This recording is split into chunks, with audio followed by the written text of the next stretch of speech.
पतवार घुमायब पतुम भार, नौका घूमी विपरीत धार। डाड़ों के चल कर तल पसार, भर भर नुकता फन से प्यार। बिखराती जल में तार हार। नमस्कार, मैं संतोष चतुर्वेदी, धनघटा जनपद संत कबीर नगर, उत्तर प्रदेश से। कैसे हैं आप लोग? उम्मीद करता हूं कि आप लोग ठीक से होंगे। आज इस वीडियो में यूपी बोर्ड 12वीं के काव्यखंड का अध्याय नौका विहार, जो प्रकृति के सुकुमार कवि के नाम से विभूषित सुमित्रानंद पंत जी की रचना है। बहुत ही प्यारी कविता है। इसका 4 भाग जो आपके पास दिखाई दे रहा होगा हमारे यूट्यूब चैनल पर। इसका जो 5वां कविता है, कहते हैं नौका पतवार घुमा और पतुम भार। पतुम माने होता है हल्का। पतुम माने क्या होता है? हल्का।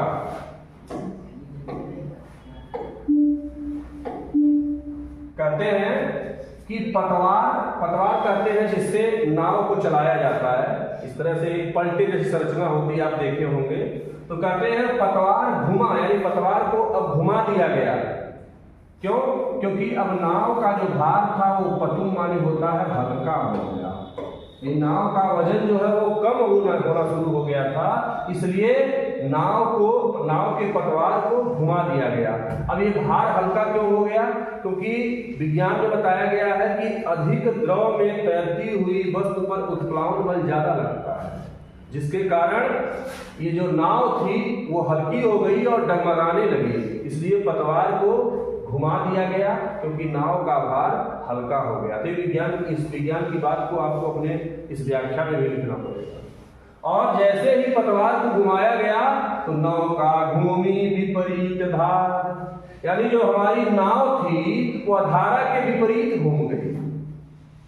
यानी हम आगे की तरफ बढ़ रहे थे, किनारे की तरफ आने लगे।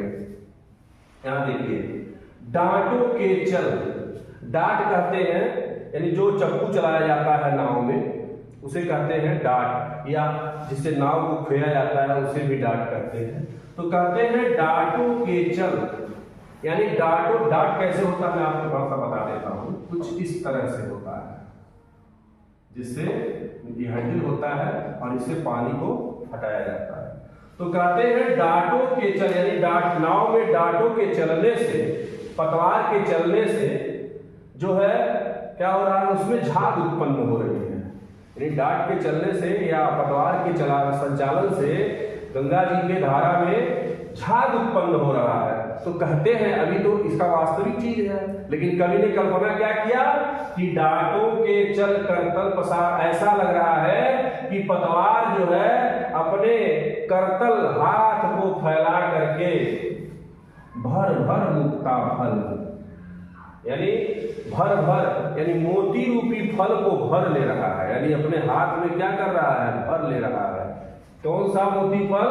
फेर, यानी झाग रूपी। फेर माने क्या होता है? झाग, यानी झाग रूपी मोती को जो पतवार है अपने हाथ को फैला करके उसमें भर ले रहा है। और उस जो झाग है उसमें आकाश का प्रतिबिंब बन रहा, मैंने पहले बताया था। तो उसमें सूरज है, चंदा है, उसका प्रतिबिंब भी हर बूंद में, हर झाग में बन रहा है। तो कहते हैं ऐसा लग रहा था कि जैसे बिखराती जल में तार हार। अब देखिए, जब बहुत सारा झाग इकट्ठा हो जाता है तो फिर झाग टूट के अलग हो जाता है। ध्यान दीजिए, जब बहुत सारा झाग इकट्ठा होगा तो वो टूट करके अलग होगा। तो कह रहे हैं यहाँ पे कि ऐसा लग रहा है कि पतवार अपने हाथ को फैला करके झाग रूपी बहुत सारे मोती फल को भर रही है, और फिर जल में तार रूपी यानी तारा रूपी हार को बिखरा दे रही है। क्योंकि उस झाग में आकाश का प्रतिबिंब बन रहा था, जब वो टूट जा रहा है तो ऐसा लग रहा है कि जैसे तार रूपी हार को जल में बिखरा दे रही है। ठीक है। चांदी के सापों सी रलमल नाचती रश्मियां जल में चल, रेखाओं से खिंच तरल सन। कहते हैं कि गंगा जी के जल में जो लहरें आ रही है, जो गंगा जी के जल में लहरें उत्पन्न हो रही है वो कैसी लग रही है? चांदी के सांपों सी माने होता है के समान। देखिए यहाँ उपमा लग रहा है कि ऐसा लग रहा है कि जैसे चांदी के सांप रंगमल झिलमिला रहे हैं। कहते हैं कि जल में जो रश्मियां माने होता है किरणें, यानी गंगा जी के जल में जो किरणें झिलमिला रहे, किरणें जो ऐसे चल रही हैं, ऐसा लग रहा है कि जैसे चांदी के सांप नाच रहे हो।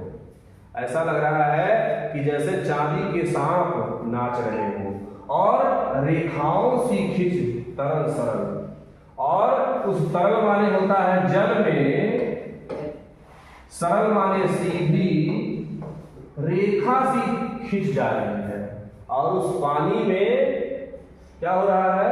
सीधी रेखा सी खिंच जा रही है। इसका मतलब जानिए कि जो गंगा जी के जल में जो क्या कहते हैं छोटी छोटी जो लहरें आ रही हैं, तो वो ऐसी लग रही है जैसे चांदी के सांप रेंग रहे हो, नाच रहे हो। यहाँ रलवन माने होता है रेंगना, रलवन माने क्या होता है?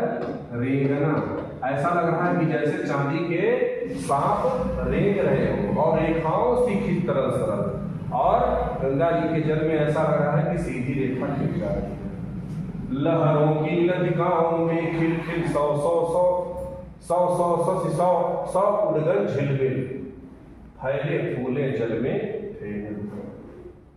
कहते हैं लहरों की लताओं में ऐसा लग रहा है कि लहरों की लताओं में सौ सौ, सौ माने चंद्रमा, और सौ सौ उड़ माने होता है तारे झिलमिला, क्योंकि लहरों, क्योंकि डाट के चलने से झाग उत्पन्न हो रहा है और उस झाग में चंद्रमा और सूरज का प्रतिबिंब बन रहा है। ठीक है, तो ऐसा लग रहा है कि लहर रूपी लताओं में सौ सौ चंद्रमा और सौ सौ तारे क्या हो रहे हैं? झिलमिला रहे हैं, खिले हुए हैं, और फैले फूले जल के फेन, और जल के फेन में, जल के झाग में सब फैल रहे हैं, उनका विकास हो रहा है। अब उथला सरिता का प्रवाह, जब हम किनारे की तरफ बढ़ने लगे तो अब उथला जल मतलब कम सरिता का जो पानी था, नदी का जो पानी था और जो प्रवाह था, ठीक है, वो धारा थी, वो अब कम हो गई। यानी किनारे की तरफ बढ़ने पे पानी की गहराई कम हो गई और जो प्रवाह था नदी का वो भी अब कम हो गया। इसलिए लग्गी से ले ले सहज था, इसलिए लग्गी से बड़ी आसानी से था, यानी गंगा जी के पानी का अंदाजा लगाते लगा करके हम बढ़े घाट को सर उत्साह, यानी हम घाट की तरफ बड़े उत्साह के साथ आगे बढ़ गए। ठीक है।